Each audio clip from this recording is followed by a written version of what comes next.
Okay, good morning, everyone. Welcome to Westside Unitarian Universalist Church. If you don't know me already, my name is Linda Fippin. I am a member of the worship team and president of the Board of Trustees. If you are watching us in person here in the sanctuary, or whether you're watching our YouTube stream or will joining later on YouTube at some point in the future, you're very welcome here, regardless of who you are, how you identify yourself, what you believe in or don't believe in, what spiritual path you follow or don't follow. It's a traditional practice in Unitarian Universalist congregations to have services that are led by lay members.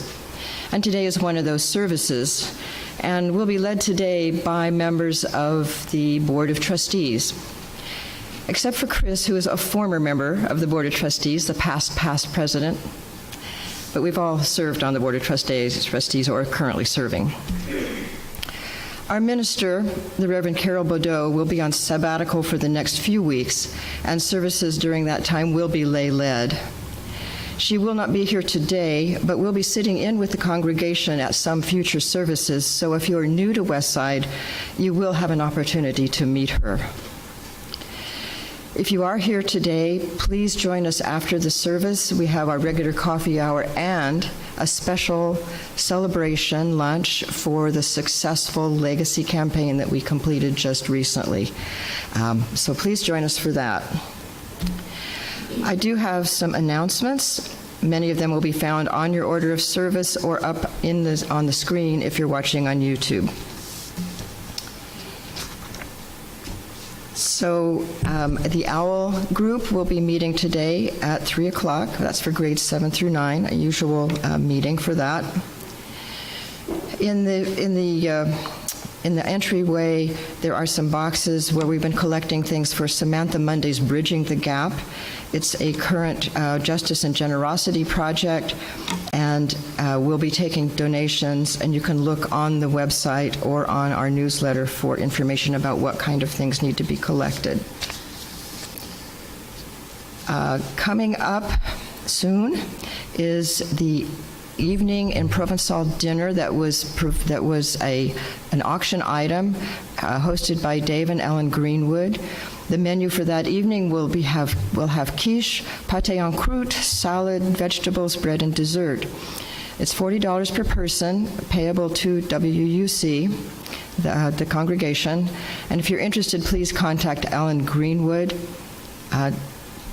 Is your number up? Is your address up on the newsletter? Okay, if you don't mind it.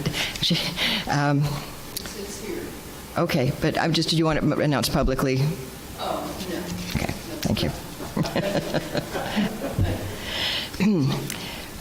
Okay, so many of us, I'm sure, are wondering how we can respond to the devastating earthquake that hit Turkey and Syria recently.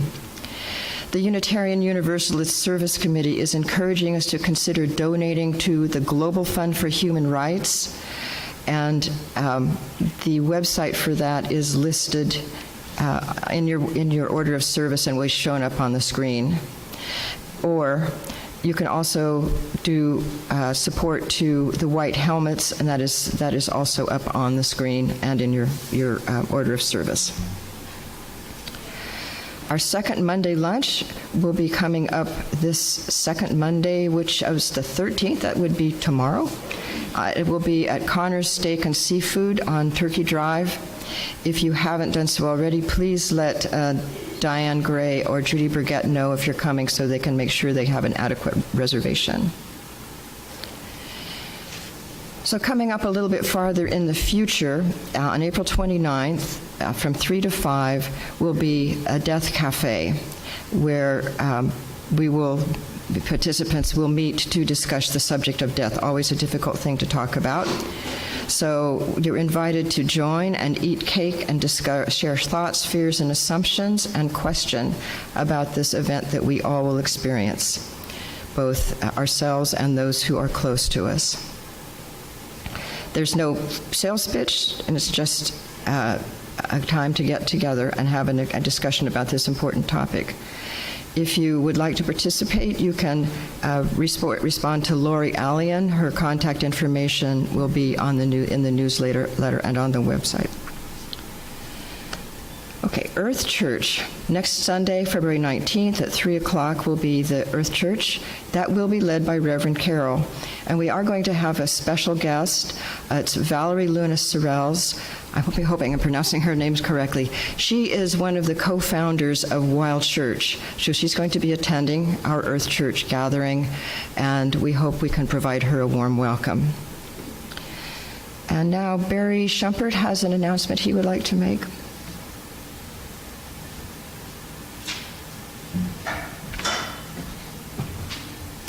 This is sort of late breaking, so didn't know about it in time to get it in the order of service. But as many of you may know, this past week, the Tennessee State Senate passed a bill banning public displays of cross-dressing of any sort, aimed at, of course, drag shows. And this bill now goes to the state Senate this week for their consideration. In response to this, Knoxville Pride has announced a rally for tomorrow evening at 5 o'clock at Crutch Park Extended in downtown Knoxville to protest this, along with a whole slate of other initiatives that are under consideration this legislative session that target LGBTQ people. And so I just wanted to make sure everyone knew about that in case anyone wants to participate. Thank you.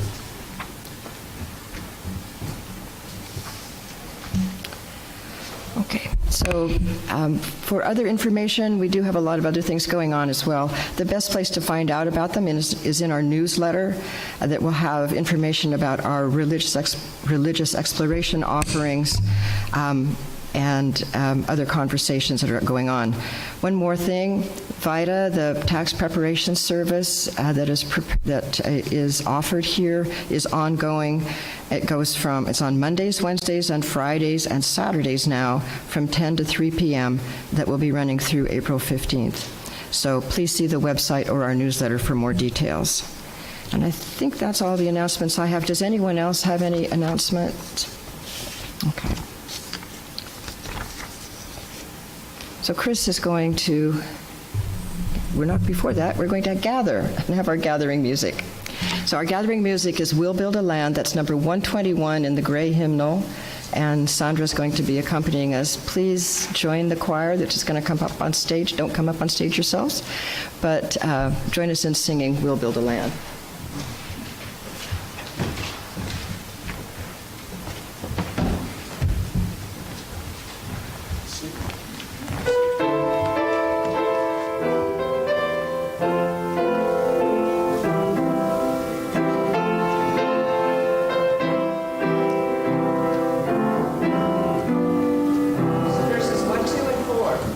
We will build a land,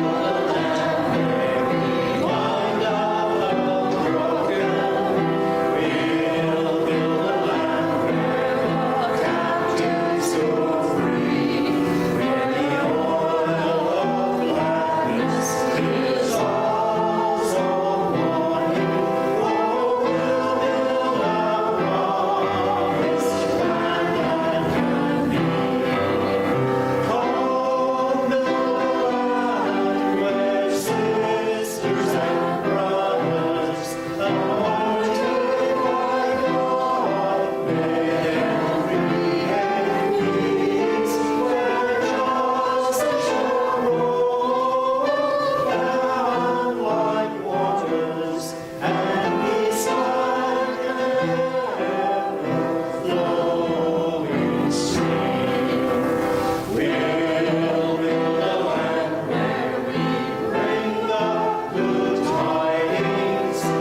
going to ring our Tibetan singing bowl.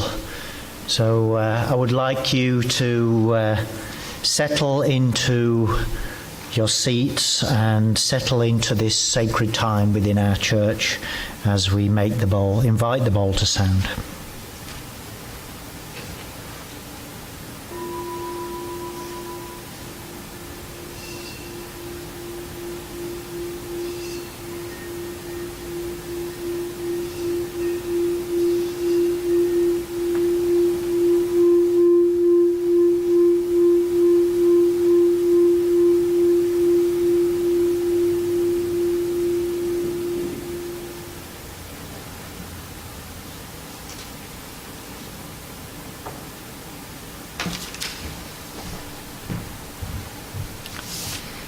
In a moment, Judy Burgett is going to, our clerk of the Board of Trustees, is going to come up and have a reading for the chalice lighting. I do want to add that in addition to our chalice, we're going to be lighting 2 community candles today. One for Tyree Nichols and his family and his community, and another for the people of Turkey and Syria who are suffering the devastating earthquake.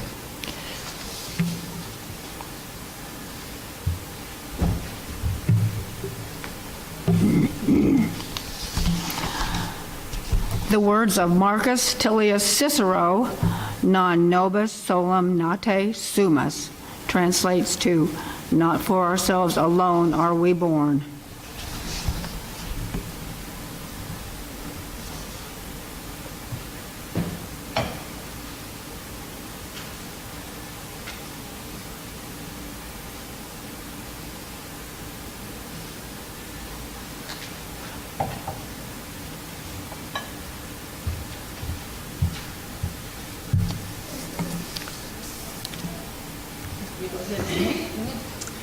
Hello, I'm Ann Harvey. I'm the finance chair on the board this year.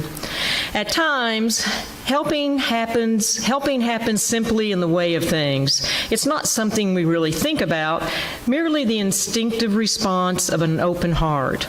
Caring is a reflex. Someone slips, your arm goes out. A car is in a ditch, you join the others and push.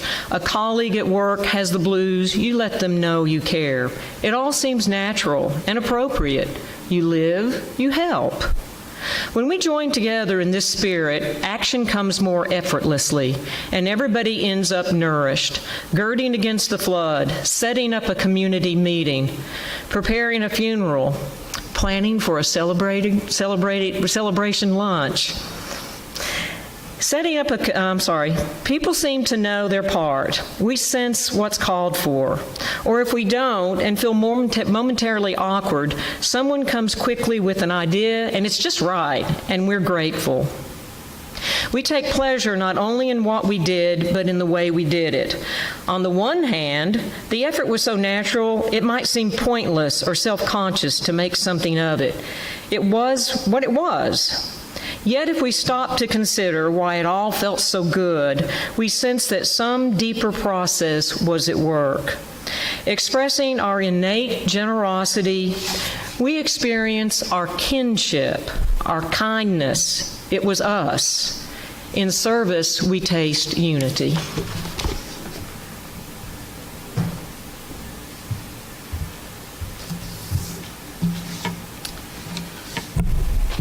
At a service a few weeks ago, Reverend Carroll told us that when some members of the congregation heard about the UUA's Article 2 proposal that has love at the center of everything, some eye-rolling ensued.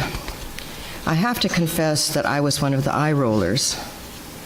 When I went to the UUA website and read the proposed Article 2 language, I stopped at the last sentence of the first paragraph that read, quote, "We will transform the world by our liberating love," unquote. And for a moment, I thought I had stepped into a time warp and ended up in 1967 again. I almost looked down to see if I was wearing a tie-dye tunic, bell-bottoms, and love beads. I'm not going to say how old I was in 1967, but I was an adult, barely. And I know some of you here in the sanctuary or out there listening on YouTube are old enough to have been teenagers or young adults in 1967, the summer of love. That was a time in popular culture that was really saturated with love. Of course, there had always been romance novels and romantic songs and romantic comedy movies and love songs. But in the 60s, the love in popular songs often took on a broader meaning as the answer to all the ills of the world. Pop music from 65 to 67 included Love is the Answer by England Dan and John Ford Coley, who sang, "Light of the world, shine on me, love is the answer, shine on us all, set us free, love is the answer."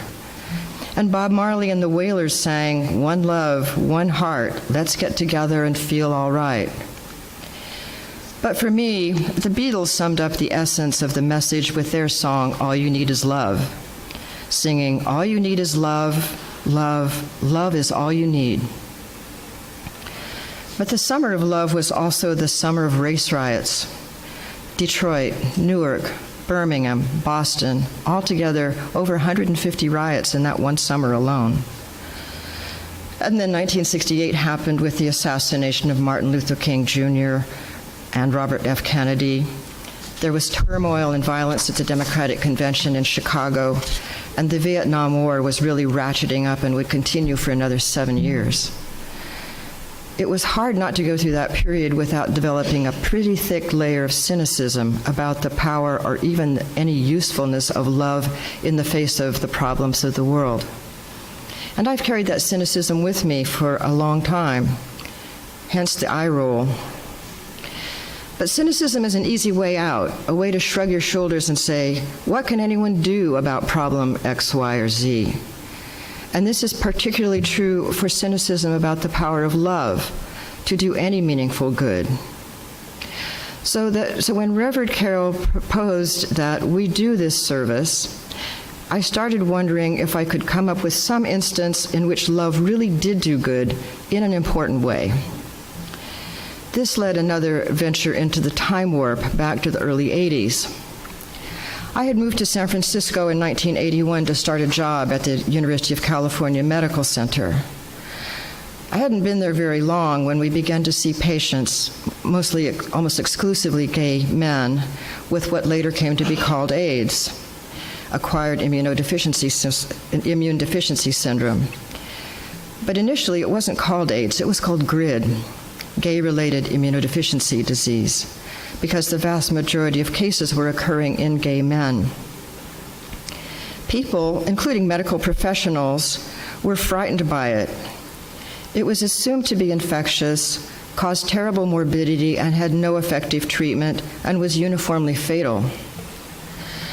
It wasn't known what the infectious agent was, though a virus was suspected, nor exactly how it was spread.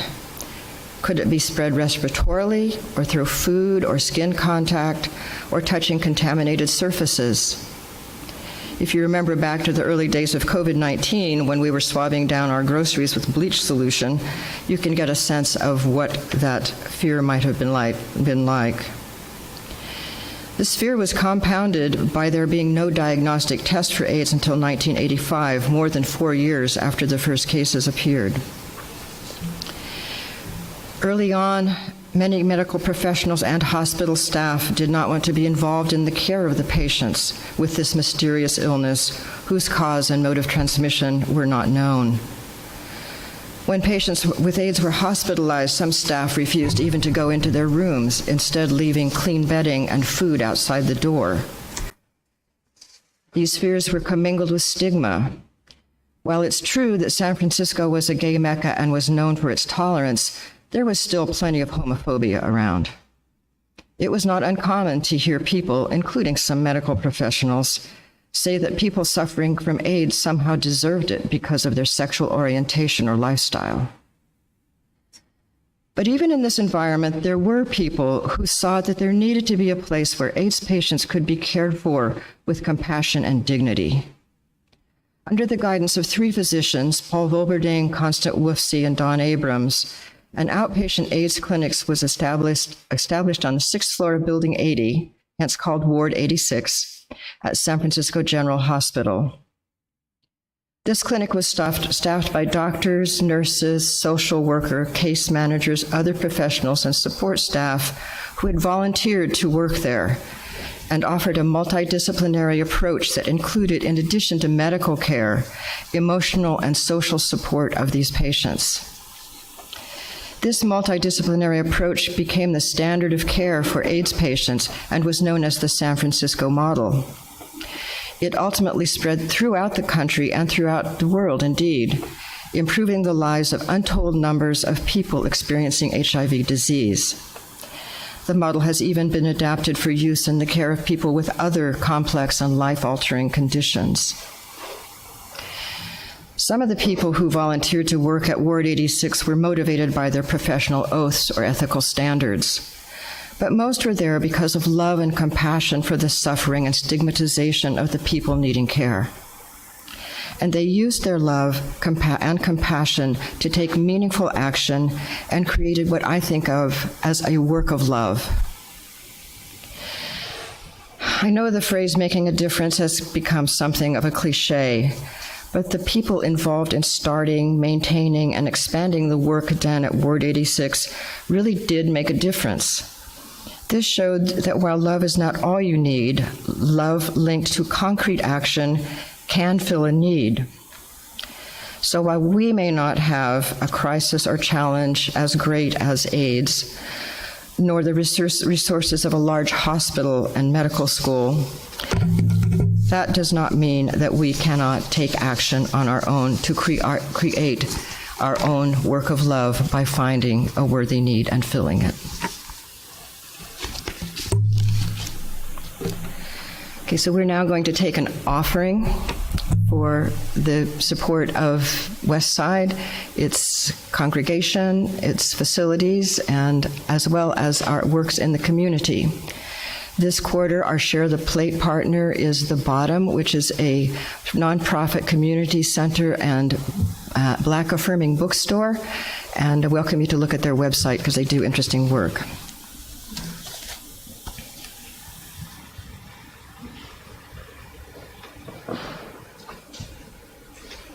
I'll just say a word about the music that I'm going to play, which I had already selected before I learned of the death of Burt Bacharach.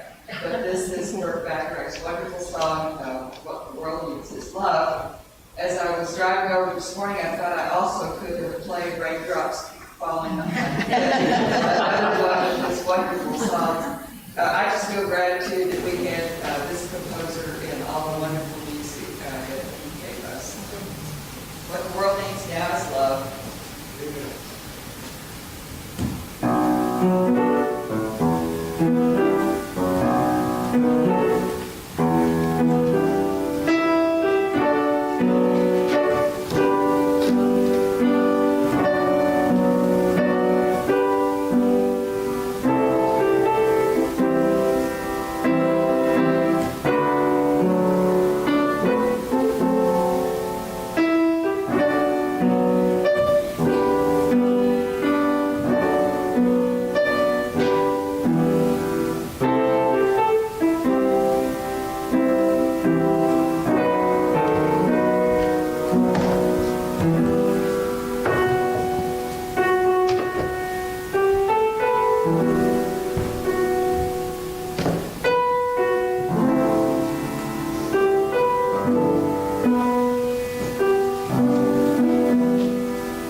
Me again. So sometimes when you're trying to get a point across, probably the best thing to read is a book for 5, 6, 7-year-olds. So today's story for all ages is called Just For You. And I'll try to give you an idea of the great illustrations in here. So one morning at breakfast, the little one says, "This morning I wanted to make breakfast just for you, but the eggs were too slippery." So I know you can't see it in the back, but the eggs are sliding off the plate into the floor. Mom's doing pretty good with it. It's, "Oh my. I wanted to wash the floor for you, just for you, but the soap was too bubbly." Of course, bubbles all over the floor. Mom is trying to read the newspaper, looks pretty worn out with the whole idea. "I wanted to put away the dishes just for you, but the floor was too wet." And he's crying, the little monster or whatever he is, I'm not sure, groundhog something there, is all upset, but she's very kind and just says, "Quit crying. I wanted to carry the groceries just for you, but the bag broke." And there was a whole line of all the groceries across the ground. And she's just sort of like, "Oh my. I ate my sandwich just for you, but not my crusts." And that smile on his face or her face, whatever that little monster is sort of like, "I think I'm getting something across, Mom." She doesn't know what I really am doing. "I wanted to take a nap just for you, but the bed was too bouncy." And he's 2 or 3 feet off the bed, of course. I don't know why I keep saying he. You can't tell. And she's a little bit tired of that because she wanted some break time while he took a nap. "I wanted to mow the lawn just for you, but I was too little. Couldn't even reach the handle to push the mower. I picked an apple just for you, but on the way home I got hungry." And he's handing the apple core to his mom. "I wanted to set the table just for you, but the TV was too loud." He's sitting right up in front of the TV, watching it very, very obviously. "I wanted to not splash in my bath just for you, but there was a storm." And of course, there's water everywhere, all over the floor. And finally, he says, "I wanted to do something very special just for you. And I did it." And he's got his jammies on all by himself, and every button is buttoned, just for his mom.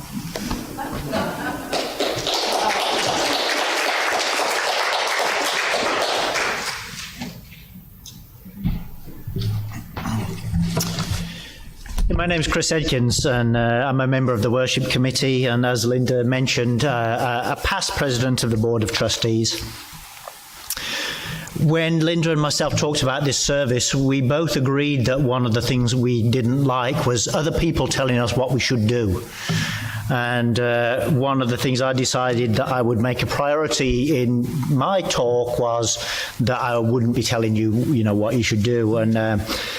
But Linda's touched on this, which is that one of the things we do periodically in the church, we try and reevaluate our mission and take a look at the things we're doing to serve the members of our church and the wider community and see if what we're doing is a good fit or maybe we should make some adjustments. And this service is kind of part of that process. So, there's a few things that we want to touch on. I'm very glad to say I was on the Board of Trustees when we decided to do one of our current church-wide programs, which is Family Promise, which we've helped a lot of people over the years by allowing them to stay in the church when families with children have been made homeless, and in more recent times during COVID by making contributions of food or money so that people can continue to stay in a motel. So we've done some wonderful work with that program. But what I wanted to talk about today is checking our motives for why we do things and asking the question, do our motives really matter when we come to try and do some kind of good work? And if so, in what way do they matter? When David Howell was talking about love a couple of weeks ago, he touched on some of these topics. Now, there's a quote that I have here from the Bible. It's actually from Matthew 6, where it says about don't do your charity out in front of everybody where everybody can see. You should do it quietly off on your own so that you're not attracting a lot of attention. Don't be like the hypocrites who go to church and ostentatiously give over their money in front of everyone while in private, they're doing bad stuff. So I think that's kind of like one of the messages we get, that it's not good to be upfront and open and be like doing good and then saying, oh yeah, look at all the good that I did in front of other people. It's better to do it quietly off to the side. Well, of course, one of the things it says in that biblical quote is that if you're doing that, if you're doing it in front of other people, you've already been paid by the social regard you get from doing those good works. You're not storing up any treasure in heaven by doing that. And I know that a lot of the people who may be sitting in front of us today or who are out there on YouTube, they probably don't think that they're storing up treasure in heaven anyway when they're doing a good deed off to the side. So what would be our equivalent of, storing up treasure in heaven when we do a good deed without making a fuss about it or without telling anybody else? And there's a kind of a spiritual equivalent of that, right? There's a few examples I can think of. One is we say in the recovery community, we say that when we help another person by passing on the message of recovery, we're also helping ourselves. We're taking out a little bit of insurance against a slip in our own recovery. So we're kind of like doing something good for ourselves on the side, just like, we say we're storing up treasure for ourselves in heaven. And some spiritual traditions say that, if you do a selfless act or a secret act of kindness, then it will somehow come back to you sevenfold, that you will get surprisingly nice things will appear to come to you from out of nowhere because you did this wonderful thing. So in all those things, it's kind of like a life hack, right? We're not really telling you should be doing things not out of self-interest. What we're really doing is saying it's not obvious the benefits of doing things that are not self-interested, but somehow good things will come about it, not only for other people, but for you as well. So self-interest is always kind of involved, like, somewhere along the line, because we're self-interested people. I don't think there's any problem with that, The biggest problem with doing things when our motives are not quite right is that if we expect to get something in return for something and then we don't get it, or we don't get it in the way that we were expecting, then that can cause problems for ourselves, for our own peace of mind. We're like, oh, I did this for this person and they didn't reciprocate, and now they should have reciprocated. Now I'm upset, and, your relationship with that person is now, on a rocky ground. You're going to be passive aggressive with that person now because you didn't get what you wanted. When you thought maybe initially you were doing it out of the kindness of your heart, but secretly you were expecting to get some kind of return for it.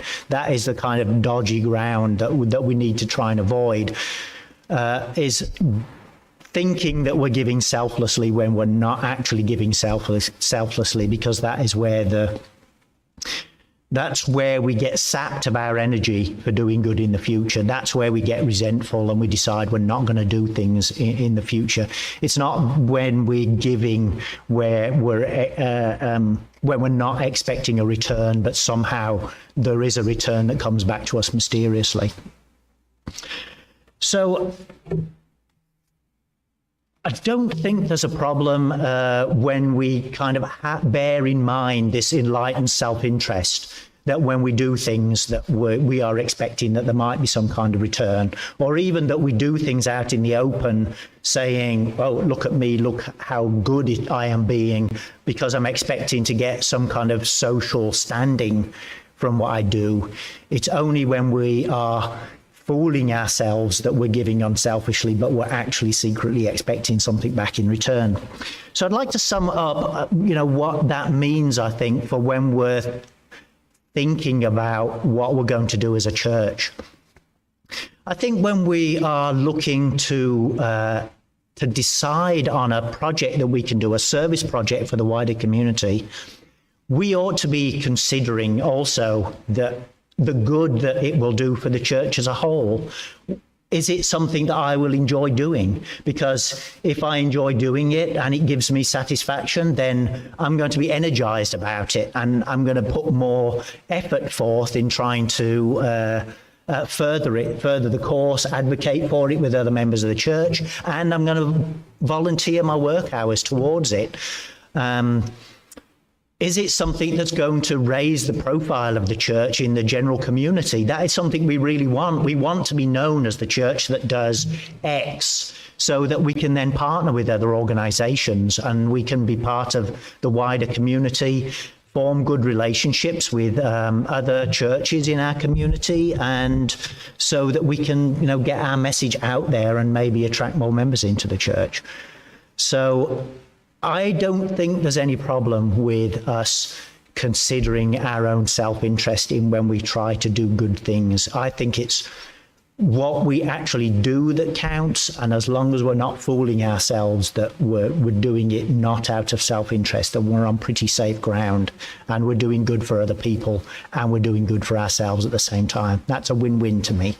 So that concludes my remarks for today. Thank you.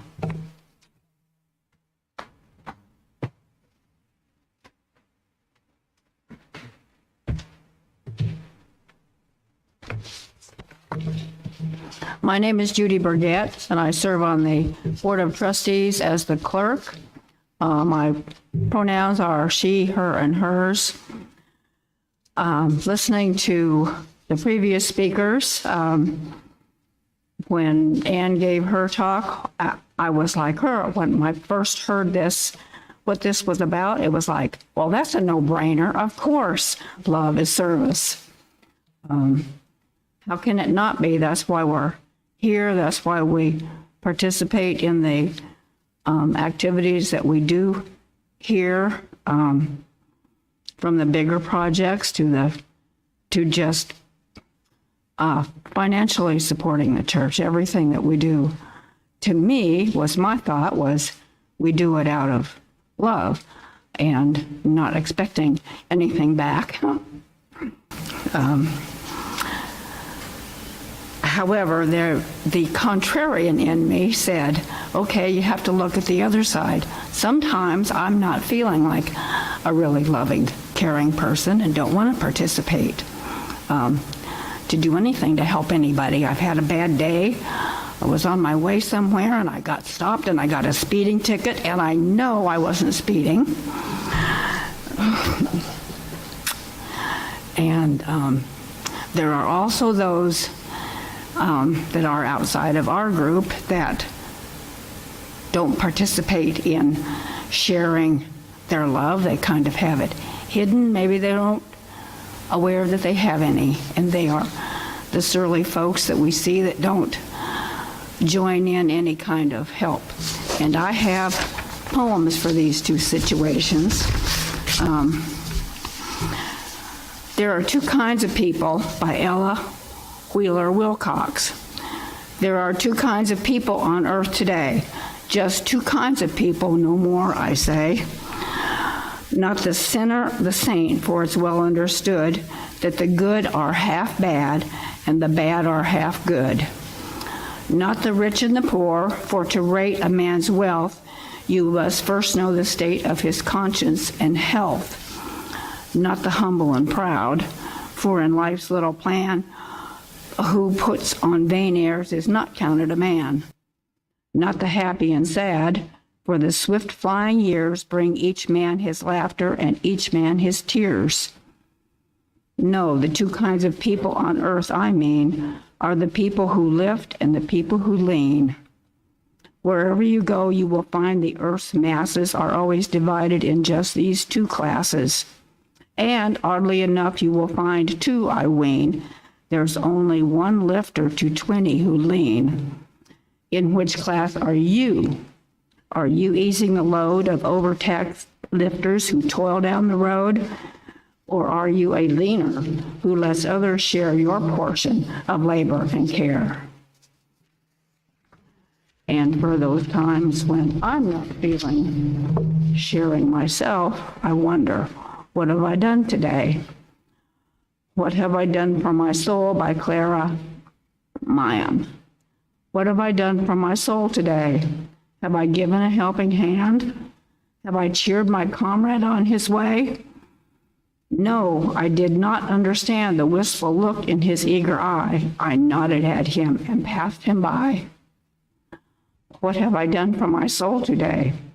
When I drove through the crowded square, I saw a woman in ragged array, her face grim and toil-worn with care.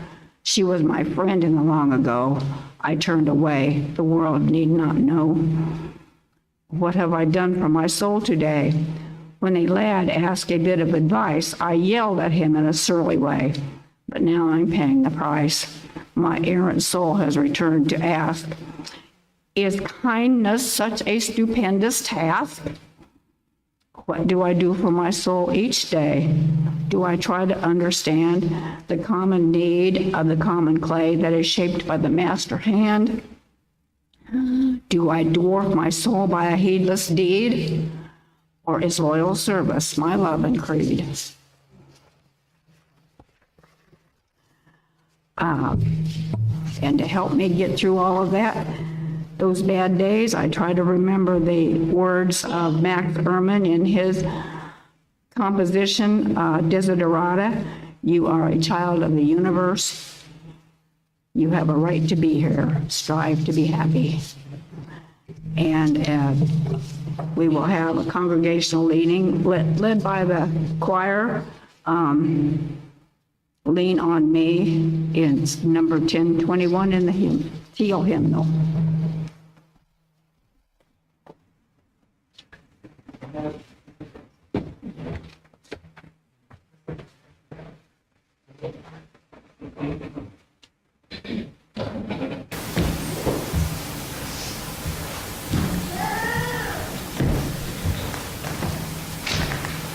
Please join us when we get to Lean on Me and at the end for the chorus.